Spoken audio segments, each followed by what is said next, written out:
It happened when he went into the house of one of the rulers of the Pharisees on a Sabbath to eat bread, that they were watching him.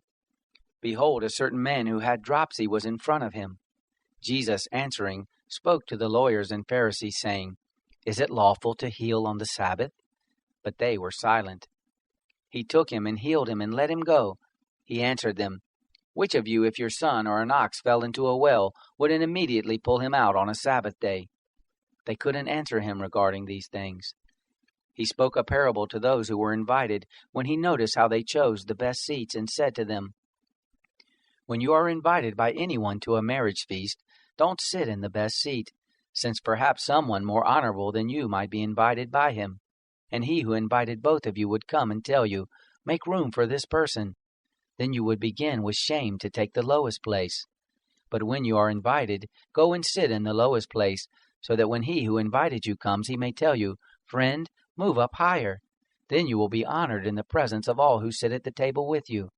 For everyone who exalts himself will be humbled, and whoever humbles himself will be exalted. He also said to the one who had invited him, When you make a dinner or a supper, don't call your friends, nor your brothers, nor your kinsmen, nor rich neighbors, or perhaps they might also return the favor and pay you back. But when you make a feast, ask the poor, the maimed, the lame, or the blind, and you will be blessed, because they don't have the resources to repay you, for you will be repaid in the resurrection of the righteous. When one of those who sat at the table with him heard these things, he said to him, Blessed is he who will feast in the kingdom of God. But he said to him, A certain man made a great supper, and he invited many people. He sent out his servant at supper time to tell those who were invited, Come, for everything is ready now. They all, as one, began to make excuses. The first said to him, I have bought a field, and I must go and see it. Please have me excused. Another said, I have bought 5 yoke of oxen, and I must go try them out. Please have me excused. Another said, I have married a wife, and therefore I can't come. The servant came and told his lord these things.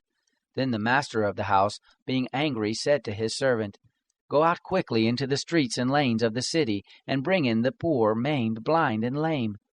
The servant said, Lord, it is done as you commanded, and there is still room.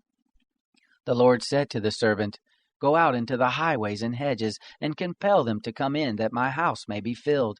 For I tell you that none of those men who were invited will taste of my supper. Now great multitudes were going with him.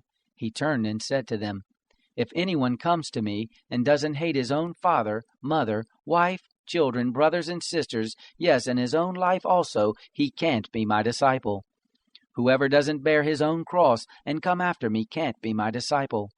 For which of you, desiring to build a tower, doesn't first sit down and count the cost to see if he has enough to complete it? Or perhaps when he has laid a foundation and is not able to finish, everyone who sees begins to mock him, saying, This man began to build and wasn't able to finish. Or what king, as he goes to encounter another king in war, will not sit down first and consider whether he is able with 10,000 to meet him who comes against him with 20,000? Or else, while the other is yet a great way off, he sends an envoy and asks for conditions of peace.